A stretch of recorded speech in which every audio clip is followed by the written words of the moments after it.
In 1968, a letter appeared in the New England Journal of Medicine.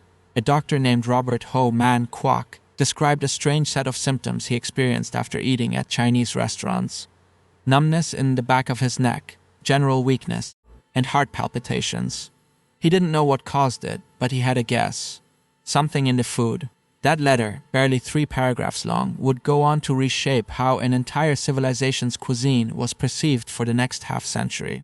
And the strange part is, almost none of it was true. Today, Chinese food feeds more people on Earth than any other culinary tradition. Over 1.4 billion people in China eat it every single day. And yet in the Western world, Chinese food carries a reputation that follows it like a shadow. It's greasy, it's full of sugar, it's loaded with mysterious chemicals. Walk into any office in New York, London, or Sydney, and the moment someone orders Chinese takeout, you'll hear it. You know that stuff is terrible for you, right? But here is the question nobody seems to ask. If Chinese food is so unhealthy, why does China historically have some of the lowest obesity rates among major nations?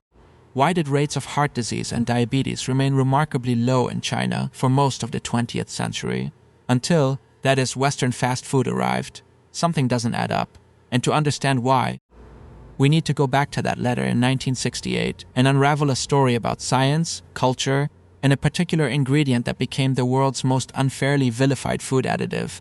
The ingredient is monosodium glutamate, or MSG.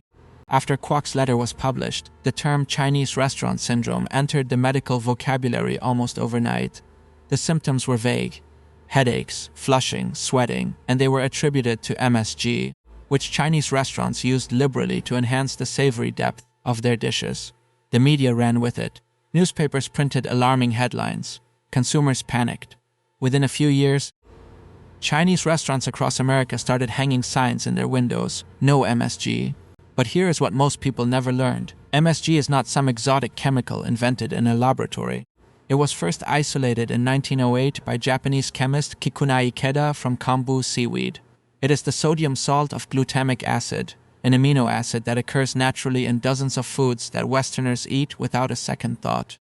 Parmesan cheese contains more glutamate per gram than virtually any Chinese dish. Tomatoes are packed with it, so are mushrooms, soy sauce, and even breast milk.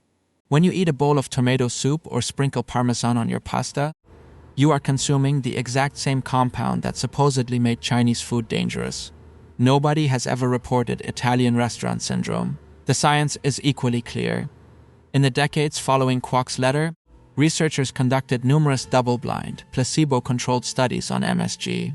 The results were consistent. When people didn't know whether they were consuming MSG or a placebo, the symptoms vanished.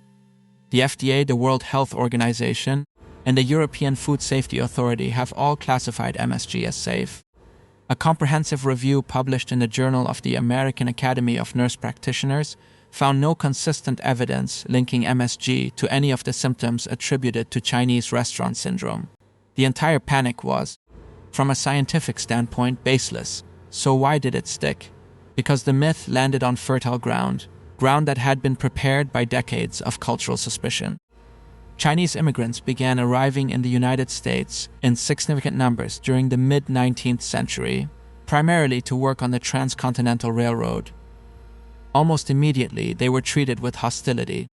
The Chinese Exclusion Act of 1882 was the first law in American history to ban immigration based on ethnicity, and food became one of the most potent weapons in that campaign of othering. American newspapers in the late 1800s routinely described Chinese cooking as dirty, suspicious, and made from ingredients no civilized person would touch. Rats, cats, dogs. These accusations were printed in mainstream publications without a shred of evidence. Political cartoons depicted Chinese kitchens as dark dens of filth. Health inspectors targeted Chinese restaurants with a scrutiny they never applied to European establishments serving equally unfamiliar foods. The goal was not accuracy. The goal was to mark Chinese people as fundamentally different, and food, the most intimate, the most visceral marker of culture, was the easiest way to do it. That cultural residue never fully disappeared. When MSG became the villain of the 1960s, it slotted perfectly into a pre-existing narrative. Chinese food was strange. Chinese food was suspect. Chinese food was something to be wary of. The science didn't matter. The story felt true, and in the world of food perception, feeling is everything, but the MSG myth is only half the equation. The other half is something far more practical and rarely discussed. The Chinese food most Westerners eat is not actually Chinese food. Think about the dishes that define Chinese cuisine in the Western imagination. Orange chicken, General Tso's chicken, sweet and sour pork, chow mein drenched in sauce, crab rangoon, fortune cookies. None of these dishes exist in traditional Chinese cooking. They were invented in America by Chinese immigrants who were adapting their food to Western palates and Western ingredients. General Tso's chicken, perhaps the most iconic Chinese-American dish, was created in New York in the 1970s. In Hunan province, where the real General Tso was from, nobody had heard of it until American tourists started asking. What happened was a process of culinary translation, and like most translations, something was lost. Traditional Chinese cooking emphasizes balance above all else. A typical Chinese home meal features steamed rice, stir-fried vegetables, a modest portion of protein, and soup. The flavors are built on ginger, garlic, scallion, soy, and vinegar. Sugar is used sparingly. Deep frying is the exception, not the rule. The portions are moderate. The variety is enormous. China has at least 8 major regional cuisines, each with its own techniques, ingredients, and philosophy. In Cantonese cooking, steaming and blanching are the dominant techniques designed to preserve the natural flavor of ingredients.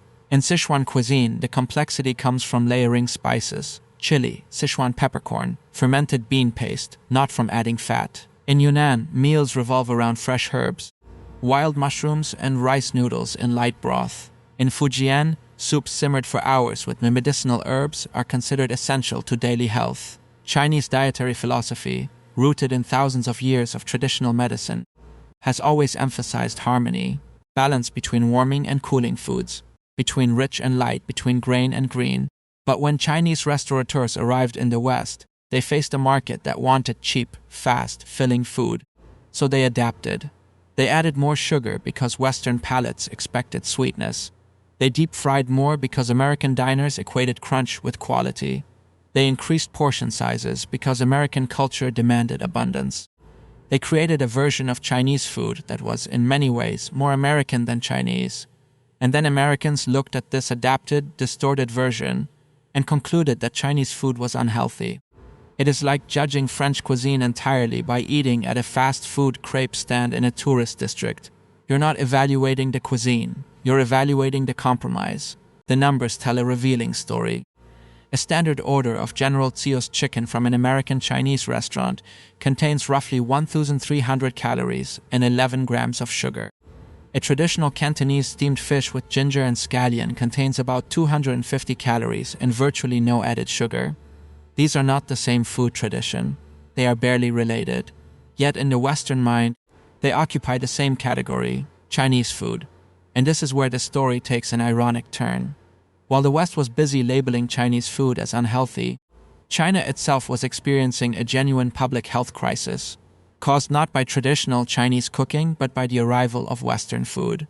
The China-Cornell-Oxford project, one of the largest nutritional studies ever conducted, spent decades surveying dietary patterns across rural China in the 1980s and 1990s. Its findings were striking. In regions where people still ate traditional diets heavy in vegetables, legumes, and whole grains, rates of heart disease, obesity, and cancer were remarkably low, far lower than in Western countries eating supposedly healthier food. But those numbers started changing fast. Between 1990 and 2020, obesity rates in China quadrupled.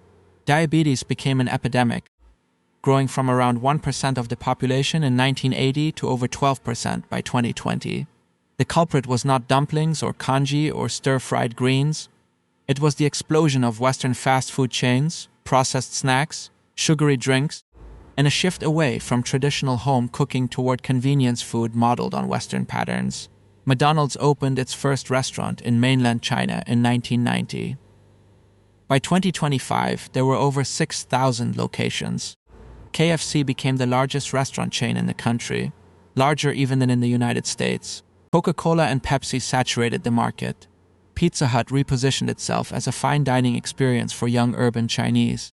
The dietary shift that followed, more refined carbohydrates, more sugar, more processed ingredients, Less variety, larger portions, produced exactly the health outcomes that traditional Chinese cooking had kept at bay for centuries.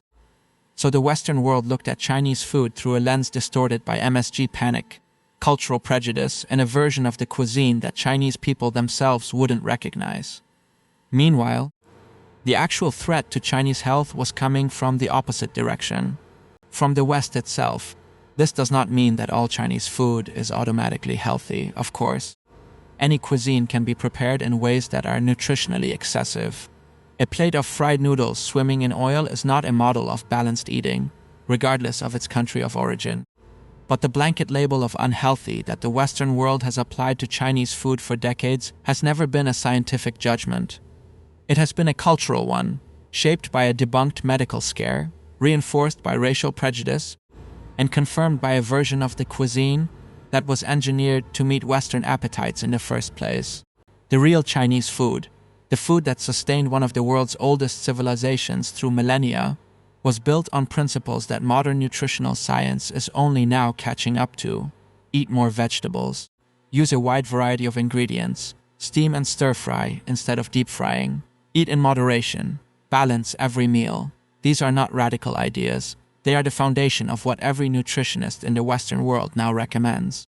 The irony is that the answers were always there, sitting in a bamboo steamer, waiting to be noticed. The next time someone tells you Chinese food is unhealthy, it might be worth asking a simple question. Which Chinese food are you actually talking about?